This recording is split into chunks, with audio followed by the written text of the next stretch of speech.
qui a eu aussi pas mal de courants. Il y a eu le courant Chabad qui s'est créé, c'est-à-dire l'Admour Zaken. L'Admour Zaken qui a enseigné la Chassidoute selon l'aspect Chabad. Parce que Chabad, ça veut dire le Chokhmah bin Aldat, c'est-à-dire l'esprit, quoi. Parce que l'esprit domine le cœur, et que c'était une nouvelle façon de comprendre la Chassidoute et de l'expliquer. Et les autres Chassidim du Maguid lui en voulaient d'avoir intellectualisé la Chassidoute, qui est quelque chose de quand même très très sentimental, qui fait appel au sentiment, à la correction des sentiments, les tikkun hamidot. Et lui a tout intellectualisé, ce qui permet d'avoir un panel d'informations extrêmement large sur tout ce qui concerne trois choses.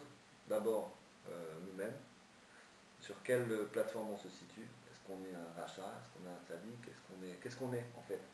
Tu vois, on sert Dieu, on fait une avodat Hashem, on fait tout un travail sur nous-mêmes. Où est-ce qu'on en est, comment on peut se situer. Deuxièmement, donc, quelles sont nos forces, quelles sont les forces dont on dispose dans notre Neshama. Si vous voulez savoir c'est quoi la Neshama, on va voir quelles sont les forces dont on dispose pour servir Dieu et faire notre travail dans le monde. Et troisièmement, qu'est-ce que Dieu lui-même? Alors le système de l'enchaînement des mondes, le système de tout ce qui est comment Dieu il se dévoile dans le monde, l'Ashgacha pratique. Amen. L'Ashgacha pratique, la divine providence et tout comment Dieu se dévoile dans le monde.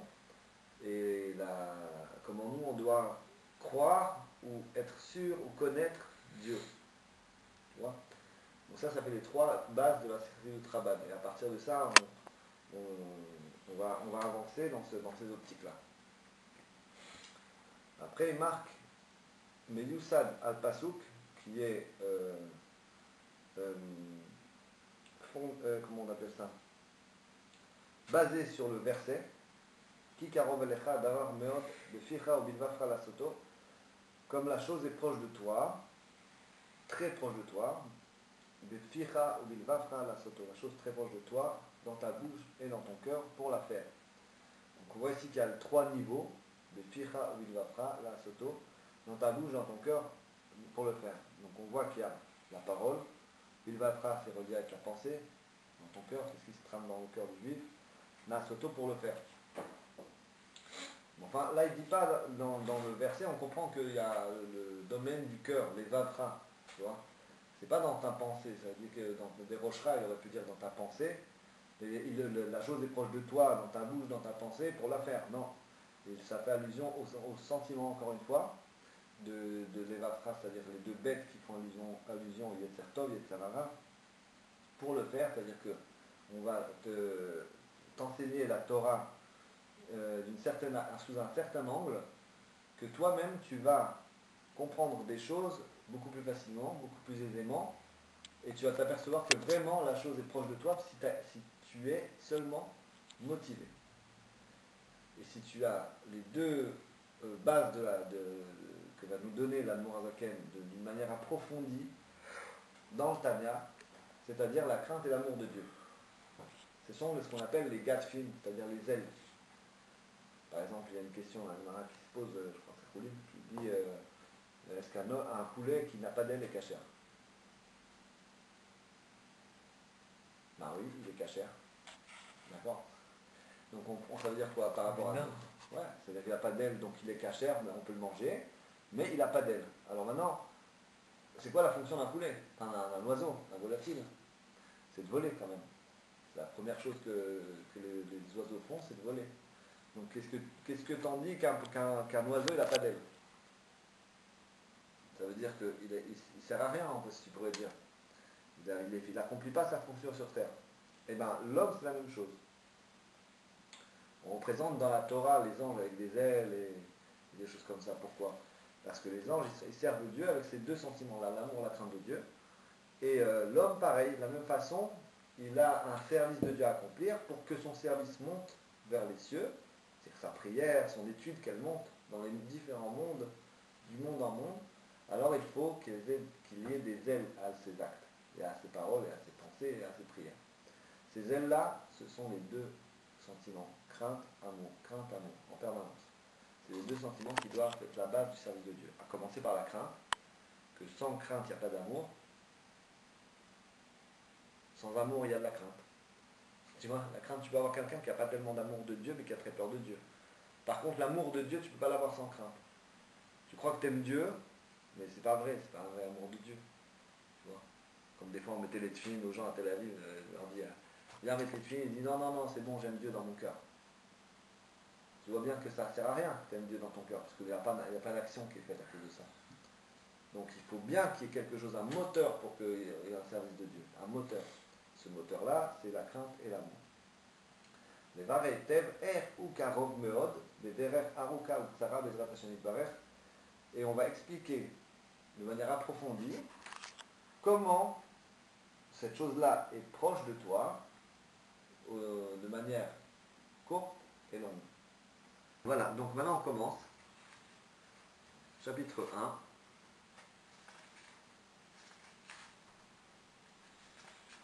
Perek Aleph Tanya. Voilà. Tiens.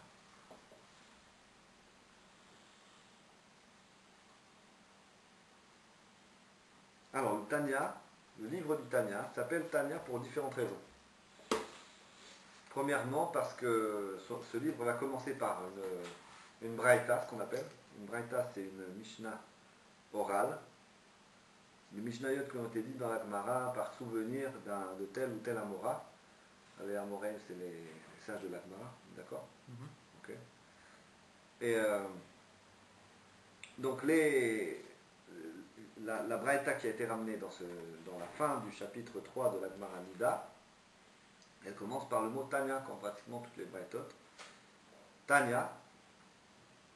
Et le Tanya, il fait allusion déjà tout de suite au dévoilement des forces de l'homme, la Neshama. On avait parlé la dernière fois, que la Neshama, c'est la puissance du juif. Tanya, c'est les lettres de Eitan.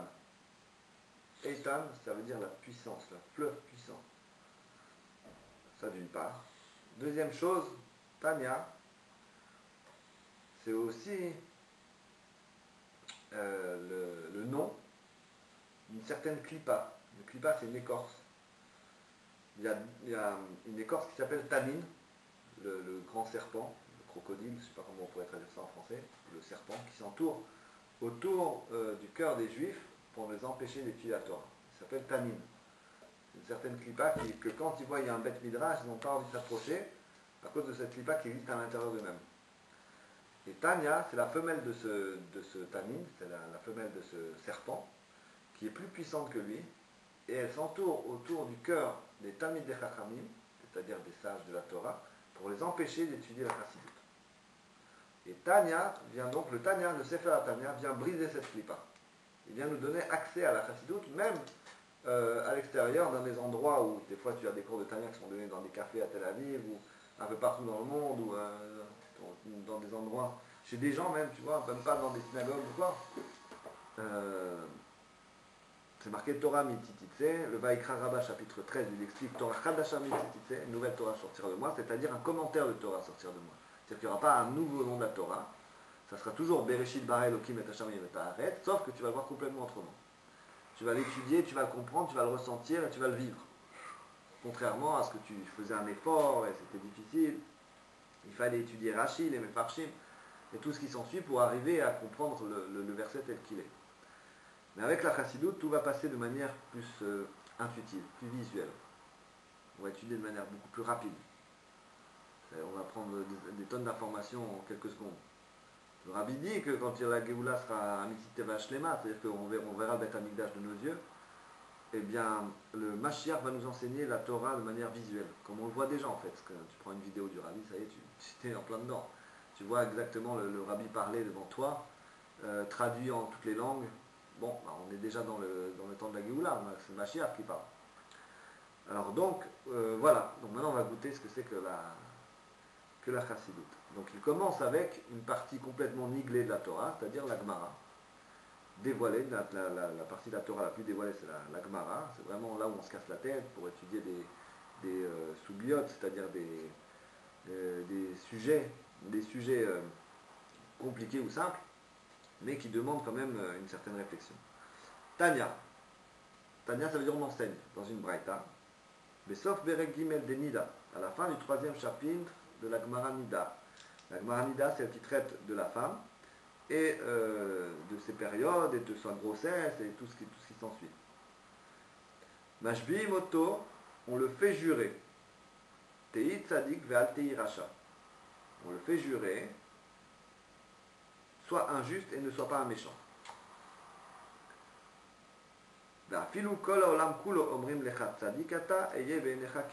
Et même si le monde entier te dit tu es un tzaddik, tu es injuste, soit à tes yeux comme un méchant.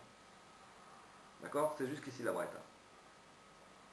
Il y a plusieurs questions qui vont se poser tout de suite. Majbim Oto, on le fait jurer. C'est qui Oto? C'est qui lui?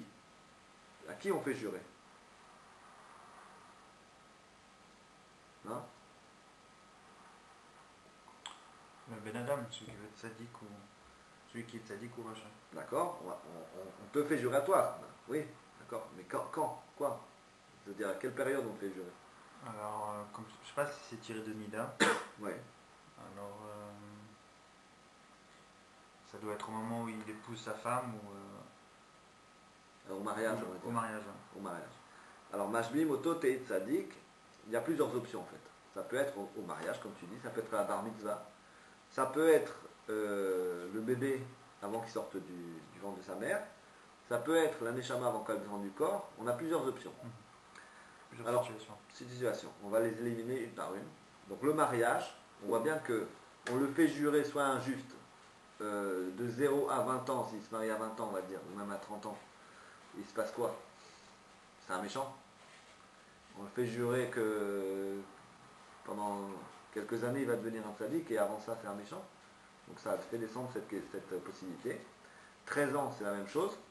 De 0 à 13 ans, est-ce qu'il peut se permettre d'être un méchant et de faire commettre des crimes et après à 13 ans il va devenir un tzaddik? Donc ça descend aussi cette question. Pourquoi pas? De 0 à 13 ans, imaginons un enfant qui se comporte comme un sauvage et on le fait jurer soit un tzaddik à 13 ans, ça va pas être facile d'accomplir le serment. Déjà il s'est habitué à faire pas mal de crimes et il a habitué son corps à de certains plaisirs que ça va pas être facile de gérer tout ça après quand il va devenir un tzaddik. Alors c'est quoi? C'est-à-dire qu'on parle de ça de Est-ce que c'est la neshama qu'on fait jurer?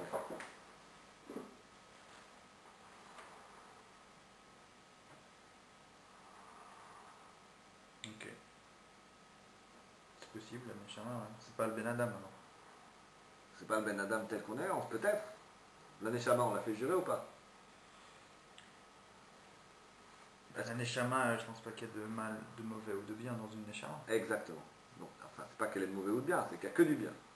Elle est totalement bonne, la neshama. Donc, tu lui dis soit un tzaddik ou soit pas un méchant, elle te dit mais je suis un tzaddik et je ne veux pas être un méchant, il n'y a aucun intérêt à faire jurer une neshama, puisqu'elle est pure complètement. Donc, quand est-ce que ça a un intérêt à faire jurer l'homme ce serment-là? C'est avant qu'il sorte du ventre de sa mère, exactement au moment où il va sortir. Parce que là, il est vraiment dans un corps matériel, donc le corps, il n'est pas forcément serviteur de Dieu. Et la neshama, elle est à l'intérieur de lui, donc il y a les deux côtés, il est quand même, c'est le bon moment pour faire jurer. Donc c'est de ça qu'il s'agit. C'est lui avant qu'il sorte. Au moment où l'ange arrive. Voilà.